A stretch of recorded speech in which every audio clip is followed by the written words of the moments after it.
अब देखो बच्चों, अब हम आ जाते हैं कुछ इंपॉर्टेंट इलेक्ट्रोफिलिक सब्स्टिट्यूशन रिएक्शंस के बारे में। ओके, तो फिर स्टार्ट करते हैं और सबसे फर्स्ट है फ्रीडेल क्राफ्ट्स रिएक्शन। ओके, तो देखो बच्चों, इस रिएक्शन में क्या होता है, ये है एक प्योर बेंजीन, ओके, प्लस कोई भी हम एल्काइल हैलाइड में सपोज CH3Cl, ओके, एक और रिएक्शन लेते हैं इसी में, प्लस ये है हमारे पास आइसोप्रोपाइल क्लोराइड, जस्ट ऐसा ही हम एक टर्सरी क्लोराइड ले लें, टर्सरी ब्यूटाइल क्लोराइड, ओके, और एक रिएक्शन हम लेते हैं यहाँ पर प्लस इस तरह का हम एक एल्काइल हैलाइड, ओके।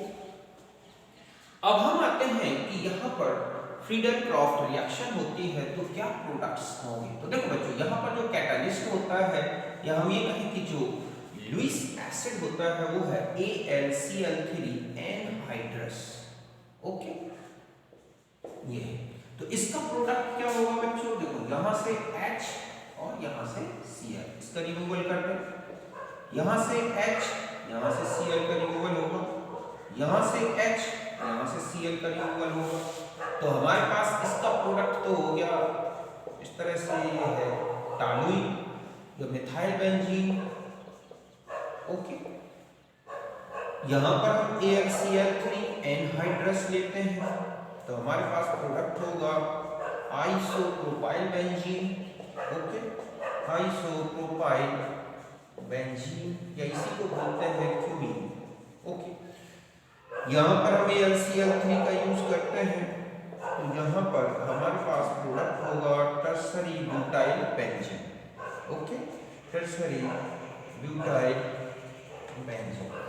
तो यहाँ पर आप देख रहे हैं कि केवल एक प्रोडक्ट बन रहा है, ओके। ये कैटालिस्ट है, यहाँ पर एक लुईस एसिड है, इसका वर्क होता है एक एल्काइल कार्बोकैटायन का प्रिपरेशन करना। अभी हम मैकेनिज्म देखेंगे। अब यहाँ पर आ जाते हैं बच्चों, अब इसमें देखोगे आप कि AlCl3 एनहाइड्रस यूज करते हैं, तो यहाँ पर आप देखोगे कि 2 प्रोडक्ट्स दिखेंगे आपको, 1 2 3, 1 2 3, एक ऐसा, ओके, और आप एक देखोगे कि यहाँ पर ऐसा दिखेगा आपको ये, और यहाँ पर ये मेजर होता है, ये माइनर होता है, ओके। अब इसी रिएक्शन को यदि हम यहाँ पर ZnCl2 एनहाइड्रस में कराएं तो आप देखोगे केवल एक ही प्रोडक्ट दिखेगा आपको, ऐसा, यही मेजर और यही माइनर, एक ही प्रोडक्ट। यहाँ पर AlCl3 की प्रेजेंस में 2 प्रोडक्ट्स दिख रहे हैं, यहाँ पर 1 प्रोडक्ट दिख रहा है ZnCl2 की प्रेजेंस में। तो ये सब रिएक्शंस किससे रिलेटेड है बच्चों, फ्रीडेल क्रॉफ्ट से, फ्रीडेल क्रॉफ्ट एल्काइलेशन। अभी हमने यहाँ पर जो रिएक्शन ली है, ये क्या ले ली, एल्काइलेशन। एक एसाइलेशन भी होता है फ्रीडेल क्रॉफ्ट एसाइलेशन। तो यहाँ पर ये सब किससे रिलेटेड है बच्चों रिएक्शंस, हमने देखा कि फ्रीडेल क्रॉफ्ट एल्काइलेशन। पहले हम इन सब की मैकेनिज्म देखेंगे, फिर और कुछ इंपॉर्टेंट जो है एल्काइलेशंस लेंगे, ओके। तो पहले आप इसे नोट करें।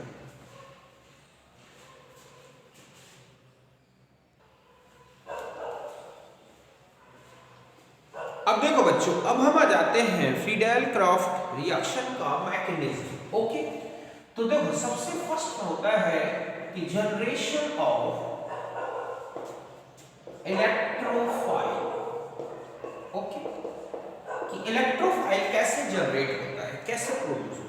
तो यहां पर आपने देखा कि जो भी एल्काइल हैलाइड लिया था RH, या हम यहां से लेने से स्टार्ट करते हैं कि CH3Cl प्लस ये है AlCl3 एनहाइड्रस, ये एक लुईस एसिड है, ओके। इसका वर्क क्या है, इस पूरे क्लोराइड को यहां से अलग करना और इसको किस में चेंज कर देना बच्चों, एक कार्बोकैटायन, ये बन गया प्लस AlCl4-। यहां पर ये है हमारा electrophile, okay. First step. Second step में है कि अटैक ऑफ इलेक्ट्रोफाइल, तो CH3+। अब यहां देखो बच्चों, ये है एरोमेटिक कंपाउंड। ओके, यहां पर ये अटैक करेगा तो ये स्लो रेट से होती है रिएक्शन। ऐसा क्यों? क्योंकि एरोमेटिसिटी का लॉस्ट होना एक एनर्जी एब्जॉर्प्शन प्रोसेस होगा, और ऐसे में ये एक अनस्टेबल कंपाउंड में चेंज होता है। और यहाँ पर ये H और ये है CH3, यहाँ पर पॉजिटिव चार्ज, ये इस तरह से, समझ गए ना? तो यहाँ पर यही RDS। अब क्या होगा, ये जो है रेजोनेटिंग स्ट्रक्चर्स में चेंज होता है ऐसे। ओके, यहाँ CH3, यहाँ CH3, ये यहाँ पर पॉजिटिव चार्ज है, ये बॉन्ड यहाँ शिफ्ट होगा। जस्ट एक और आ जाते हैं हम यहाँ पर HCH3, ये रेजोनेटिंग स्ट्रक्चर, और इन सब का जो हाइब्रिड है बच्चों वो ये हो जाएगा क्या, CH3। तो ये जो है आप देख रहे हैं कि एरोमेटिक कैरेक्टर तो जो है, एरोमेटिक कैरेक्टर जो है लॉस्ट हो गया इसका, स्टेबल ओनली बाय रेजोनेंस। समझ गए ना बच्चों? ये केवल रेजोनेंस से अपने आप को स्टेबलाइज करते हैं। इनमें एरोमेटिसिटी कैरेक्टर या एरोमेटिक कैरेक्टर तो लॉस्ट है, और यहां पर ये जो बना ये है रेजोनेंस हाइब्रिड। ओके, फिर नेक्स्ट स्टेप क्या होता है बच्चों कि ये जो CH3 है और ये है H। ओके, यहां पर AlCl4-, तो यहां से ये प्रोटॉन का रिमूवल होता है, फास्ट होती है ये। क्यों? क्योंकि ये फिर से एरोमेटिक कैरेक्टर को रीजनरेट कर रही है, रीगेन कर रही है, और प्लस यहां पर AlCl3+ HCl। तो यहां पर आप देख रहे हैं कि ये हमारा प्रोडक्ट है। ओके, और जो हम देख रहे हैं कि एरोमेटिसिटी जो है रीगेन हो गई है, तो ये एक स्टेबल प्रोडक्ट है। समझ गए ना कि सबसे फर्स्ट स्टेप था AlCl3 ने क्लोराइड को रिमूव किया, एक इलेक्ट्रोफाइल बना मिथाइल। इस इलेक्ट्रोफाइल का रिंग पर अटैक हुआ, एरोमेटिक कैरेक्टर लॉस्ट हो गया। ये स्लो स्टेप है, क्यों? क्योंकि एरोमेटिक कैरेक्टर लॉस्ट हो रहा है, ये एक ठीक है अनस्टेबल हो रहा है, but stabilize only by resonance, और ये है रेजोनेंस हाइब्रिड। बाद में AlCl4- इसके प्रोटॉन को रिमूव करेगा, और इस तरह से ये फाइनली हमारा क्या बन गया, प्रोडक्ट बन गया। इसका मैकेनिज्म एनर्जी प्रोफाइल डायग्राम में आपको ऑलरेडी बता चुका हूं, और लास्ट में एक बार बता दूंगा बना के। ओके, तो यहां पर आप समझ गए होंगे। अब देखो बच्चों, और भी अभी आपने देखा था कि अगर हम यहां पर एक प्रोपाइल क्लोराइड लें और हम देखते हैं कि 2 प्रोडक्ट्स बनते हैं। ये रिएक्शन अभी आपने देखी कि यहां पर H+, आपने देखा था कि ये है propyl chloride, 1 carbon 2 carbon 3। Okay, chloride. आपने देखा यहां पर कि AlCl3 एनहाइड्रस है, तो यहां पर एक तो ये बना आपके पास प्रोडक्ट ऐसा, और एक प्रोडक्ट आपने देखा था कि ये बनता है। ओके, ऐसा, और ये मेजर था, ये माइनर था। जस्ट यही रिएक्शन आपने देखा कि ZnCl2 एनहाइड्रस में करा रहे हैं, तो हमारे पास केवल एक ही प्रोडक्ट बन रहा है। Okay, 1 2 3 propyl. तो ये नॉर्मल प्रोपाइल बेंजीन है, और ये क्या है बच्चों, आइसोप्रोपाइल बेंजीन, क्यूमीन भी बोलते हैं जिसको। ओके, तो अब आते हैं कि ऐसा क्यों हुआ है कि यहाँ पर 2 प्रोडक्ट्स पॉसिबल है, यहाँ सिंगल प्रोडक्ट है। तो देखो बच्चों, यहाँ पर हम इसकी मैकेनिज्म से देखते हैं कि ये किस तरह से रिएक्शन होती है। तो यहाँ पर हमारे पास था isopropyl chloride.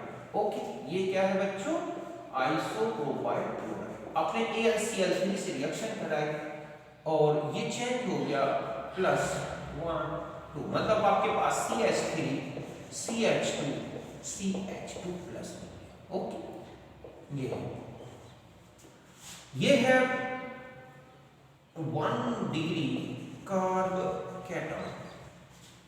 Okay, plus AlCl4-।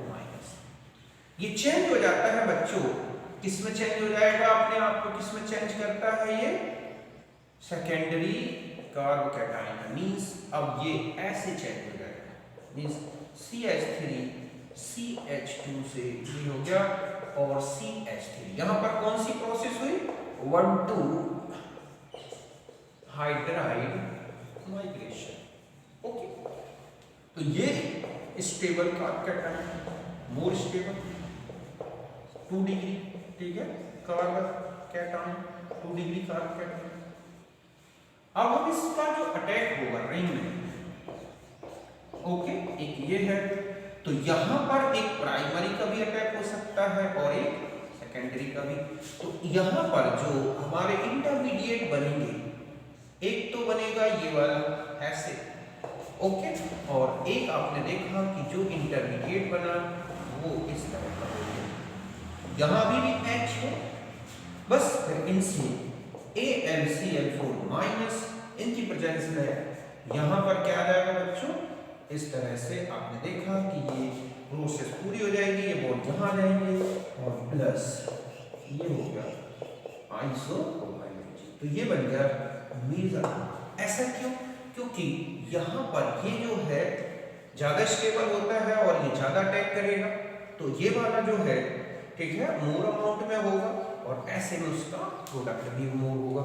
अब हम आते हैं कि जिंक के साथ क्या होगा, जिंक क्लोराइड के, तो आप समझ गए होंगे ना कि पहले ये कार्ब कैटायन प्राइमरी, फिर चेंज हुआ सेकेंडरी, दोनों का अटैक हुआ, एक बना ये वाला कार्ब कैटायन और एक बना ये कार्ब कैटायन बेंजीन के साथ, ओके, फिर ये इस तरह से ये प्रोडक्ट में चेंज हो गए। तो स्टेबिलिटी का रीजन है यहाँ पर बच्चों, स्टेबिलिटी के कारण ही ऐसा हुआ है कि यहाँ पर कार्ब कैटायन अपने आप को ज्यादा स्टेबल कार्ब कैटायन में चेंज करता है। अब आता है कि यहाँ पर देखो बच्चों, ये क्या होता है कि जब हम ये लेते हैं और यहाँ आता है ZnCl2, तो यहाँ पर ZnCl2 का जो ये है क्लोराइड, यहाँ पर ये ऐसे बॉन्डेड हो जाता है ZnCl2 के साथ, और हम ये कहें कि यहाँ पर ये है ऐसे, और अब यहाँ पर जब बेंजीन रिंग आती है ऐसे, तो ये बेंजीन के साथ पार्शियली बॉन्डेड रहेगा, मतलब यहाँ पर कार्ब कैटायन फ्री नहीं होता।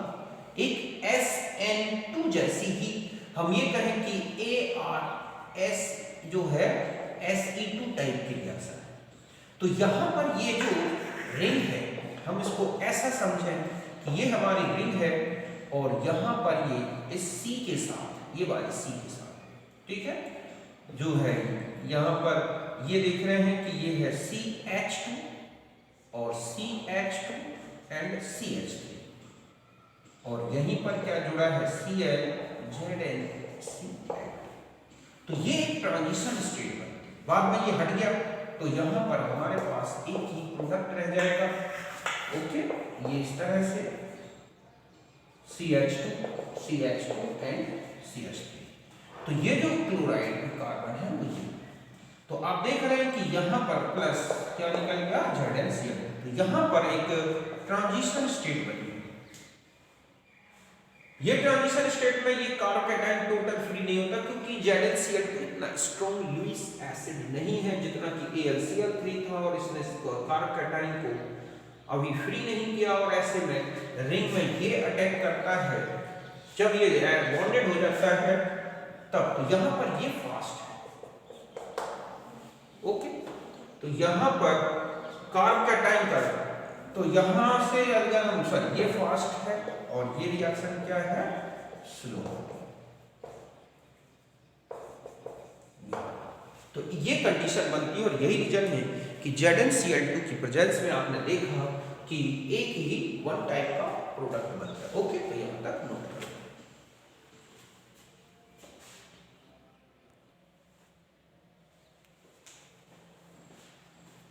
अब देखो बच्चों, ये कुछ इंपॉर्टेंट फ्रीडल-क्रॉफ्ट रिएक्शंस हैं, अब हमें इनके प्रोडक्ट्स बताने हैं, ओके।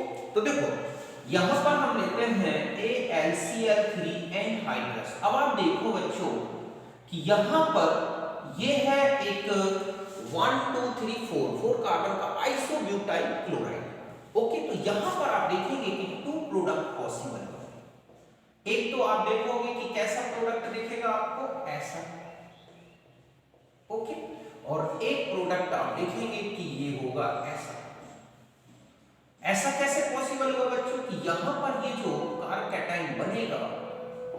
यहाँ पर ऐसे पॉजिटिव चार्ज होगा जो चेंज हो जाएगा बाद में ऐसे, तो इससे तो ये बन जाएगा और इससे ये बन जाएगा। ओके, तो यहाँ तो आप समझ गए होंगे। यहाँ आ जाए, फिर यहाँ पर अगर हम AlCl3 की प्रेजेंस में देखें तो देखो इसमें कोई रीअरेंजमेंट पॉसिबल नहीं है, तो हमारे पास ये प्रोडक्ट होगा बच्चों ऐसा, समझ गए। यहाँ से ये हटेगा और यहाँ से H ये बन गया। यहाँ आ जाते हैं तो अब आप यहाँ देखें कि AlCl3 आ जाए तो आप देखोगे कि आपके पास, तो यहाँ पर ये मेजर था जैसे, ओके, तो आप देखोगे आपके पास यहाँ 2 प्रोडक्ट्स दिखेंगे, एक तो ये और एक आपको ऐसा दिखेगा बच्चों, ओके। ये लेकिन यहाँ पर क्या है मेजर, ऐसा कैसे हो गया बच्चों, तो देखो यहाँ पर ये चेंज हुआ होगा CH2+ में, फिर ये चेंज हो जाएगा 1 to एल्काइल माइग्रेशन या शिफ्ट, तो अब आप देखोगे कि ये ऐसे चेंज हो गया, ओके, और यहाँ पॉजिटिव चार्ज आ गया। तो अब आप यहाँ देखें कि आपके पास कितने कार्बन हो गए, 1 2 3 4 3, सॉरी यहाँ पर ऐसे हो गया, ये कितने हो गए सर, यहाँ पर आ जाएगा ऐसा, ओके 6, तो इससे तो बना ये और इससे बना ये, मतलब ये रिंग एक्सपांशन हो गया यहाँ पर, और ये एक साइक्लोहेक्सेन में कन्वर्ट हुआ, मींस साइक्लोहेक्साइल बेंजीन। यहाँ समझ गए ना, यहाँ आ जाए तो यहाँ पर पॉसिबल नहीं है बच्चों, यहाँ पर आप देखोगे केवल एक ही प्रोडक्ट है, क्यों, क्योंकि यहाँ पर पॉजिटिव चार्ज आएगा और आपके पास जो प्रोडक्ट होगा वो ये होगा, ओके, यहाँ ये अटैक करेगा, क्योंकि यहाँ पर टर्शियरी कार्बोकेटाइन बनेगा तो प्राइमरी में चेंज नहीं हो सकता। फिर यहाँ आ जाए तो नो रिएक्शन, ऐसा क्यों बच्चों, क्योंकि यहाँ पर डबल बॉन्ड नेचर होता है, ऐसे में यहाँ पर डबल बॉन्ड नेचर होने से ये जो है कार्बोकेटाइन नहीं बनाएगा और इस तरह से इसका टेंडेंसी, जस्ट ऐसा ही यहाँ पर नो रिएक्शन, क्योंकि यहाँ पर भी पार्शियल डबल बॉन्ड कनेक्टर होगा, ओके, यहाँ तक आप समझ गए होंगे। यहाँ आ जाते हैं अब आप देखो बच्चों यहाँ पर क्या प्रोडक्ट बनेगा, तो आप देखोगे कि यहाँ पर ये ऐड हो गया ऐसे, और अब हमारे पास 2 कार्बन बच गए ऐसे, तो यहाँ पर ये एसिमेट्रिक, ठीक है, एसिमेट्रिक क्या बन गया कार्बन, तो ऐसे में इसके जो प्रोडक्ट्स होंगे, ओके, वो 2 होंगे, मतलब यहाँ पर रेशमाइजेशन होगा, रेशमिक मिक्सचर, ओके, जस्ट ऐसा ही यहाँ पर बनेगा, यही प्रोडक्ट आएगा बच्चों, क्योंकि यहाँ पर प्रोटॉन से ये कार्बोकेटाइन में चेंज होगा, मींस यहाँ का जो कार्बोकेटाइन है वो ये है, ओके, यहाँ का कार्बोकेटाइन यही है जो हम आगे बता रहे हैं, ऐसा ही यहाँ पर होगा H2SO4 की प्रेजेंस में, फिर वही कार्बोकेटाइन बनेगा, फिर आपने रिंग यूज की C6H5 तो ये प्रोडक्ट बन जाएगा, ऐसे ही यहाँ पर आप देखेंगे कि आपके पास प्रोडक्ट यूज होगा, तो यहाँ भी, तो ये सब जो है ये कैसे होंगे, रेसिमिक मिक्सचर। यहाँ आ जाए तो यहाँ आप देखोगे कि 2 बार हमारे पास 2 मोल C6H6 लगेंगे और यहाँ पर CH2 ऐसे ये बन जाएगा, यहीं पर अगर हम CH Cl3 का यूज करें तो बन जाएगा C6H5O3CH, ओके। यहां पर आ जाए, अब इसकी मैकेनिज्म और देखते हैं, यहां तक आप अच्छी तरह समझ गए होंगे, और देखो आप इस रिएक्शन को देखो क्या बनेगा प्रोडक्ट इसका, ओके। तो आप देखोगे बच्चों इस रिएक्शन कि पहले ये है हमारे पास रिएक्टेंट जो है, जो इलेक्ट्रोफाइल का प्रोडक्शन कर रहा है, ओके, ये इस तरह से ले लें हम, ये H+ ऐड होगा, यहां पर आप देखोगे कि अब यहां हमारे पास OH और यहां पर क्या आएगा बच्चों, पॉजिटिव चार्ज, यही है ना। अब ये जो है अटैक करेगा रिंग में, यहां पर अब इन दोनों के बीच में जब अटैक होगा तो अब हमारे पास क्या रिएक्टेंट प्रोडक्ट ये है, इसके बाद C6H6, तो यहां पर ये हो गया कार्बोकैटाइन को आप ऐड कर दो यहाँ पर, तो देखो क्या हो जाएगा आपके पास, ये हो गया H, ओके, ये वाला ऐसे, ये कार्बन ये हो गया, और यहाँ आ जाए 1 2 3 ऐसे, तो यहाँ पर ये हो गया आपके पास, तो कितने हो गए आप देखो 1 2 3, तो यहाँ से 1 2 और यहाँ जाए बच्चों 3, और यहाँ पर हमारे पास है OH, ओके, ये तो यहाँ से H और OH का रिमूवल हो जाएगा, और अब हमारे पास, तो यहाँ पर आप देख रहे थे कि यहाँ पर है ये, और जो अब प्रोडक्ट बना हमारा वो ये हो जाएगा ऐसा। अगर आप इसे ऐसी और कार्बन की प्रेजेंस में हीट कर दें तो आप देखोगे कि ये ऐसे चल जाएगा। तो ये भी क्या है, फ्रीडल-क्रॉफ्ट रिएक्शन, ओके, AlCl3 की प्रेजेंस में। तो यहाँ पर ये बना, फिर इसका अटैक हुआ यहाँ पर और इसको मैंने ऐसे कन्वर्ट कर दिया, समझ गए बच्चों। तो ये सब क्या है, फ्रीडल-क्रॉफ्ट रिएक्शन, ओके, नोट।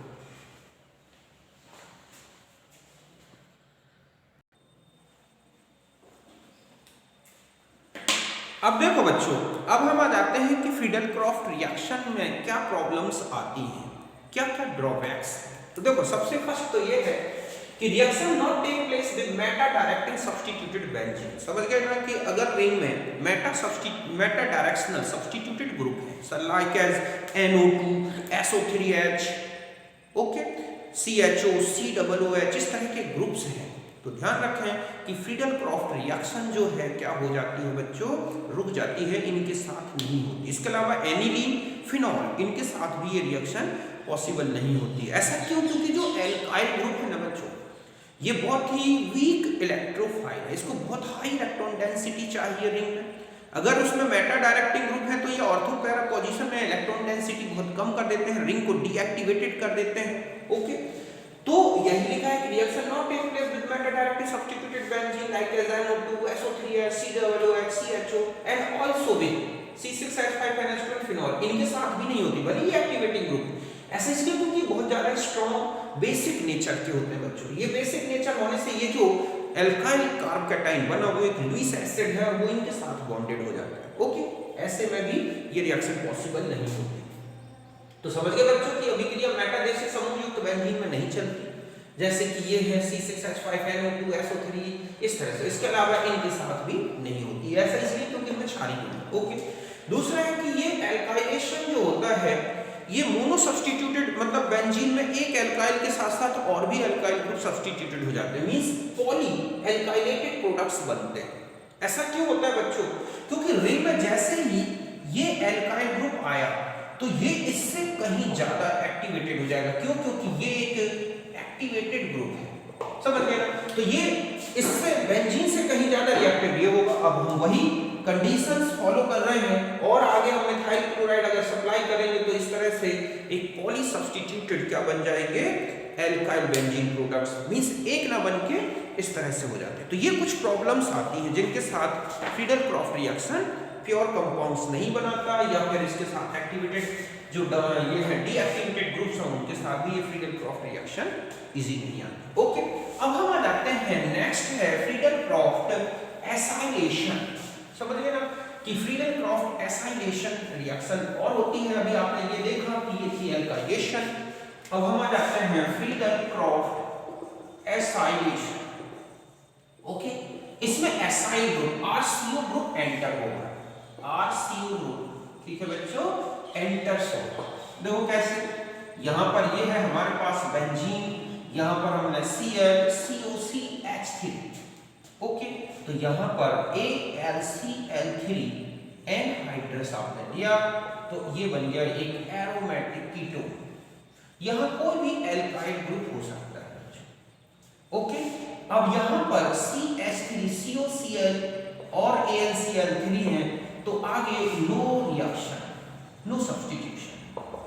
ऐसा क्यों बच्चों, क्योंकि ये फिर डीएक्टिवेटेड हो जाता है। तो इसके साथ यही जो है रिएक्शन का यही जो है बेनिफिट है कि ये रिएक्शन आगे पॉली सब्स्टिट्यूटेड प्रोडक्ट्स नहीं बनाती। ऐसा क्यों, क्योंकि यहाँ पर ये जो ग्रुप जुड़ा है ये रिंग को डीएक्टिवेटेड करता है, ऐसे में फिर आगे कोई सब्स्टिट्यूशन नहीं होगा।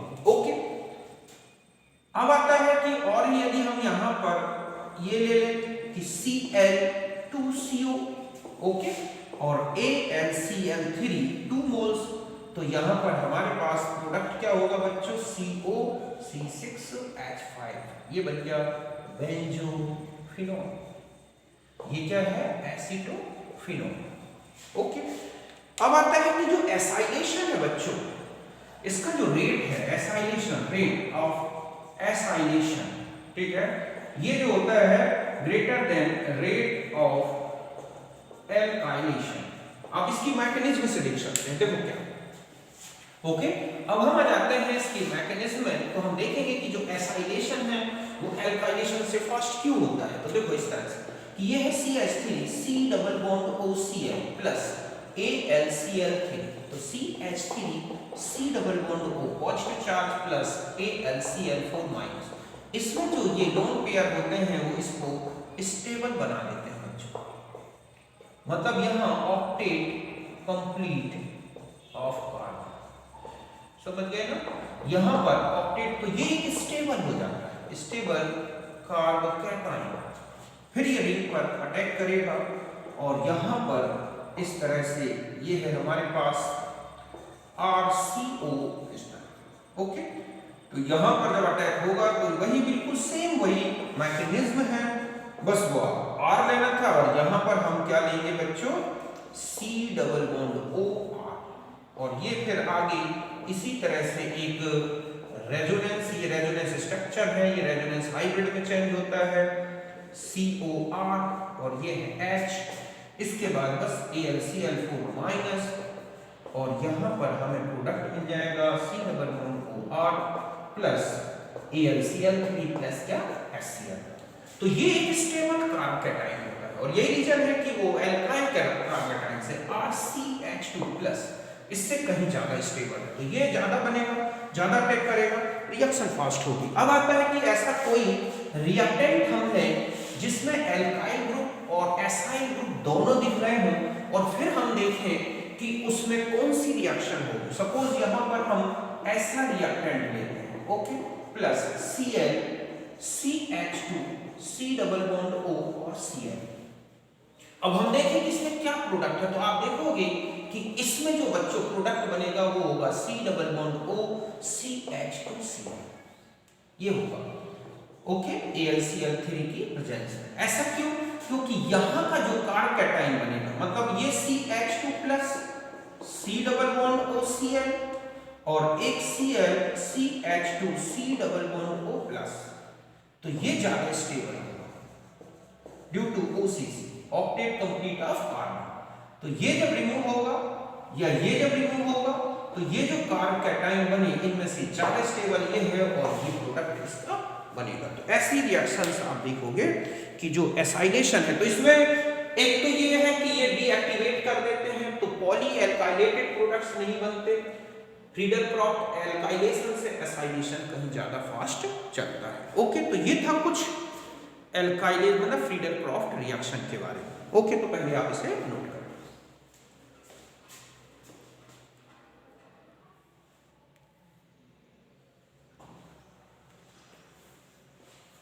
अब देखो बच्चों, अब हम आ जाते हैं नाइट्रेशन के बारे में। ओके, तो नाइट्रेशन में एंटर कौन होगा, NO2 ग्रुप। ओके, ये है नाइट्रोबेंजीन। इनके लिए एक तो ये लिया जा सकता है कि HNO3 plus H2SO4, HNO3 plus HClO4, HNO3 plus H3PO4 और N2O5 यूज किया जा सकता है। क्यों, क्योंकि N2O5 इस तरह से ब्रेक होता है प्लस NO3 माइनस। ओके, इससे भी नाइट्रोनियम आयन बनता है, या फिर हम ये ले सकते हैं NO2 प्लस BF4 का मिक्सचर। ओके, तो यहाँ पर आप देखोगे कि प्रोडक्ट क्या बना बच्चों, यहाँ पर आ गया NO2, ये क्या है, नाइट्रोबेंजीन। यहाँ और आगे अगर हम HNO3 प्लस H2SO4 यूज करते हैं और लगभग 90 डिग्री, यहाँ पर लगभग हमें कितनी की जरूरत होती है बच्चों, 60 डिग्री, फिर 90 डिग्री में, तो आप देखोगे कि यहाँ NO2 और यहाँ NO2 आ जाएगा। ठीक है, मेटा डाई नाइट्रोबेंजीन, जबकि ये क्या है नाइट्रोबेंजीन। और आगे अगर हम लगभग इसी तरह से नाइट्रेट और H2SO4 को लगभग 5 डेज के लिए यूज कर दें तो आप देखोगे कि यहाँ पर NO2 और NO ट्राइनाइट्रो TND ट्राइनाइट्रोबेंजीन हो गया। बट ये जो नाइट्रेशन है ये R1 है, ये है R2 और ये है R3, तो सबसे फास्ट क्या होगा R1 फिर R2 फिर R3। ऐसा क्यों बच्चों?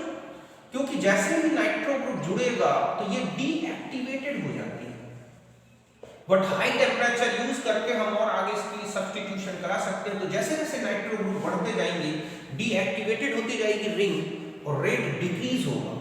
यहां पर अगर हम ये देखें कि अगर रिंग में ऐसे कोई ग्रुप जुड़े हैं जो ऑर्थो पैरा डायरेक्टिंग ग्रुप हैं तो उनमें और ज्यादा फास्ट होगा। तो वो अब हम आगे देखेंगे। अभी ऑर्थो पैरा डायरेक्शनल जो ग्रुप हैं उनके कारण इलेक्ट्रोफिलिक सब्स्टिट्यूशन रिएक्शंस में क्या इफेक्ट पड़ता है। तो ये है नाइट्रेशन। अब यहाँ पर अगर मैकेनिज्म में आप देखें नाइट्रेशन की, ओके, तो आप देखेंगे कि नाइट्रेशन मैकेनिज्म कि ये भी एक इलेक्ट्रोफिलिक सब्स्टिट्यूशन है। क्यों? क्योंकि आप देखोगे यहाँ पर हम लेते हैं HNO3 मतलब O2NOH प्लस HSO4 माइनस, ये यहाँ पर ऐड होगा और O2N plus okay plus H2O plus HSO4 minus. यहाँ पर चूंकि H2SO4 और भी है तो ये चेंज कर देता है इसको प्लस HSO4 माइनस। मींस कुल मिला के अगर आप देखें तो HNO3 प्लस 2H2SO4, ओके, तो यहाँ चेंज हुआ है Na2 plus plus H3O plus plus 2HSO4 minus. तो यहाँ पर ये एक इलेक्ट्रोफाइल होता है बच्चों और ये क्या है बेस, जो लास्ट में हमारा प्रोटॉन रिमूवल करता है। इसका 1 मोल और इसके कितने यूज हुए 2 मोल। तो पहले ये इस तरह से क्या बन जाता है नाइट्रोनियम आयन, ओके। अब इसका अटैक होगा तो ये है हमारे पास बेंजीन, ओके, और ये है NO2 प्लस ग्रुप। अटैक होगा, स्लो रेट होगा, RDS है ये स्टेप, और यहाँ पर हमारा एक कार्बोकैटायन बन गया, ये हो गया HNO2। इसके बाद ये आगे इसी तरह से आगे रेजोनेटिव स्ट्रक्चर में चेंज होता है। मींस पॉजिटिव चार्ज यहाँ, पॉजिटिव चार्ज यहाँ, पॉजिटिव चार्ज यहाँ, इस तरह से डिस्ट्रीब्यूट होगा और H और ये है NO2।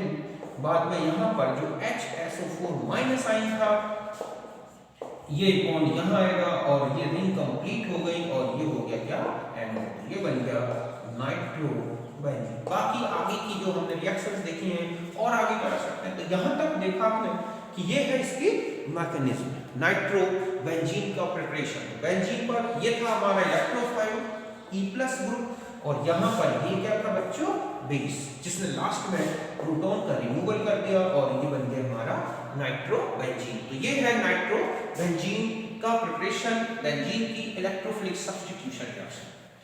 यहाँ पर अगर हम एनिलीन यूज कर लें तो हम देखेंगे कि अगर यहाँ पर हम C6 ये यूज करें बच्चों NH2 और यही नाइट्रेशन कराया जाए तो आप देखोगे कि यहाँ पर 3 प्रोडक्ट्स बनते हैं। जबकि NH2 ortho para directional group है तो एक यहाँ पर NO2 आ जाएगा, ओके, एक जस्ट NO2 यहाँ पर आता है और एक NO2 यहाँ पर आता है ऐसे।